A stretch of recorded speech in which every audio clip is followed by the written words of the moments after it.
30 লক্ষ প্রাণের বিনিময়ে এ দেশ হয়েছিল স্বাধীন।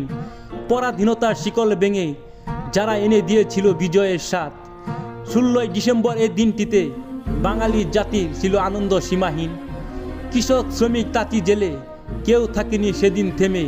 দীর্ঘ 9 মাস যুদ্ধ করে রঙিন সূর্যটাকে দিয়েছিল এনে। আধার কেটে যারা এনে দিয়েছিল নতুন দিনের আলো। শহীদি স্বাদ নিয়েছে তারা, ওই পারেতে থাকে যেন ভালো। দেশের জন্য নির্বিঘ্নে যারা দিয়ে গেল প্রাণ। শহীদদের অর্জনে বুক ভরা গর্জনে স্বাধীন দেশে গেয়ে যাব বিজয়ের গান।